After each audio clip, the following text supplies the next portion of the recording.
प्रवास सुरू झाला पुणे ते कोकणचा. कोकण म्हटलं की एक वेगळाच आनंद, त्याविषयीची जिव्हाळा सगळं काही फळून येतो. कोकणात मी चालली होती सावंतवाडी माझ्या आईचं गाव आहे.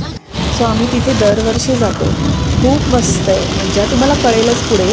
तर निघताना तर आम्हाला अजिबात पाऊस लागला नव्हता. एकदम निरभ्र आकाश होतं, फ्रेश होतं. पण अर्ध्या रस्त्यावरती गेलो आणि ढगाळ वातावरण चालू झालं आणि जो धोधो पाऊस सुरू झाला तो काय विचारूच नका.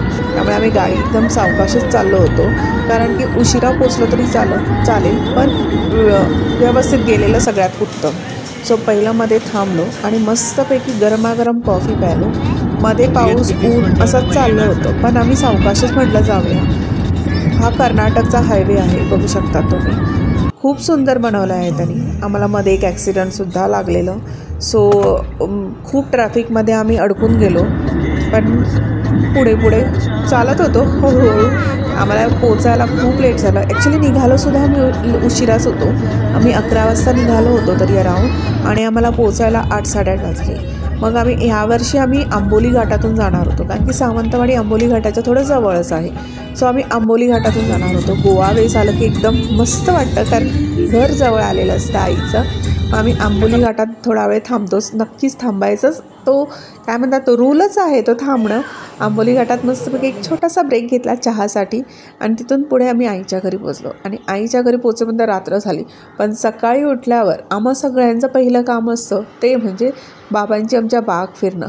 खरंच लहानपणापासून आम्ही ही झाडं पाहिली, आता केवढी मोठी झाली आहेत. खरंच म्हणजे बाबांनी या झाडांना एकदम त्यांच्या मुलाप्रमाणे सांभाळलं आहे. त्यांचं खाणं पिणं सगळं माझे बाबा करतात. त्यांची एवढी काळजी घेतात ना, आणि त्याचं फळसुद्धा मिळतं आहे. म्हणजे आम्हाला यावर्षी आंबे म्हणा, काजू म्हणा, किंवा फणस असतील, चिक्कू, पेरू, अननस, केवढी तरी फळं आम्हाला या घरातून खायला मिळतात.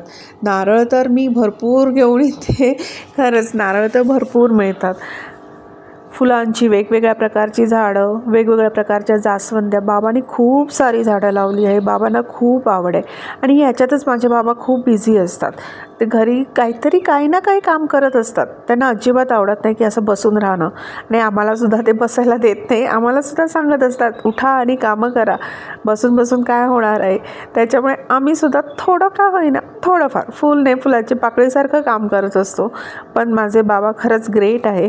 त्यांचं वय आता 80 आहे, पण ह्या वयातसुद्धा ते कामं करतात.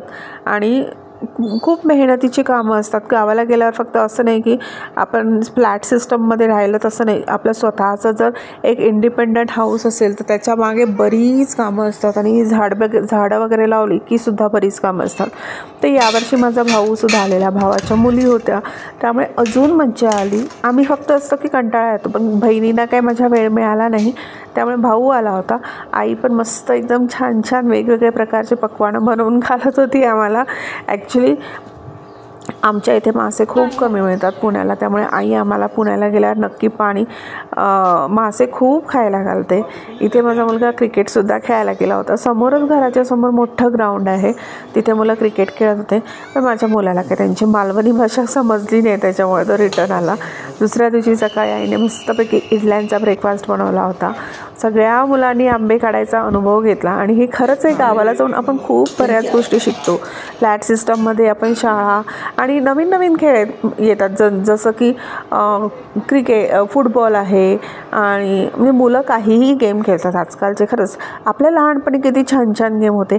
आणि यावर्षी ना आम्ही सगळे तसे गेम मुलांना शिकवले. जसं की आता उनो तर आहेच म्हणा, पण आपण जे पहिले 7 पत्ती खेळायचो, किती छान मज्जा यायची. 3, 5, 7 मेंढी, किती पत्त्यामध्ये वेगवेगळे ते गेम होते. ते ह्या मुलांना माहितीच नाही. आम्ही बरेच तिथे गेम खेळलो. पुन्हा 5 दगड तुम्ही खेळायचा का, मला नक्की सांगा. काचेचा खेळ, त्याच्याने खरं तर मेंटल ॲबिलिटी आपली खूप छान व्हायची. हे आजकालचे मुलं फक्त मोबाईल आणि रील ह्याच्यामध्येच बसलेले असतात, पण हे सगळे गेम किती छान होते. हे सगळे आम्ही मुलांना शिकवत गेलो. आता आंबे काढायचा अनुभव, ती मोठी काठी आणि आंबे काढायचे. पहिले तर आपण झाडावर चढून काढायचो, आता म्हणा काठीने काढतो. पण ठीक आहे, चला, चांगला अनुभव मुलांना मिळाला. बघू शकता तुम्ही माझं गाव किती सुंदर आहे ना. मग आम्ही गेलो भूतनाथ देवाच्या मंदिरात. आमच्या घराच्या जवळच आहे. पावसामुळे काही जायला जमतच होतं, पण आज बघितलं तर पाऊस खूप कमी होता. म्हणून म्हटलं चला भूतनाथ देवाच्या दर्शनाला जाऊन येऊया. म्हणून आम्ही चालतच निघालो. चालत चालत खूप मज्जा करत गेलो आम्ही. मज्जा आली एकदम. आणि एवढं सुंदर सांगू, पावसामुळे पाऊस पडला खरा, पण ह्या पावसामुळे एवढं हिरवगार झालं आहे ना सगळीकडे. म्हणजे कोकणात आता म्हणजे खरं तर पावसामध्ये आम्हाला कधीच जायला मिळत नाही कोकणामध्ये, कारण की कोकणातला पाऊस म्हणजे भयानक असतो. पण यावेळेला आम्हाला पावसाने तो अनुभव दिला की एवढं सगळं हिरवगार आणि सगळं पाहायला मिळालं. देवाचं खूप छान दर्शन झालं. खूप जुनं मंदिर आहे. भूतनाथ देवाचं प्रत्येक गावात जनरली मंदिर असतं, त्यामुळे आम्ही ते छान छान फोटोसुद्धा काढले. किती मोठी मोठी मंदिरं असतात ना, अशी आपल्याला मुंबई पुण्यामध्ये कुठेच पाहायला मिळत नाही जागेअभावी. पण गावालाही मोठी मोठी मंदिरं आपल्याला पाहायला मिळतात. गावाला गेल्यावरती आम्ही बसून राहत नाही. तुम्ही म्हणाल की हां फक्त खातात वगैरे, तसं नसतं. आम्ही सगळे मिळून काम करतो. थोडीफार का होईना बाबांना थोडी मदत करतो. आईलासुद्धा जेवणात मदत करतो आम्ही.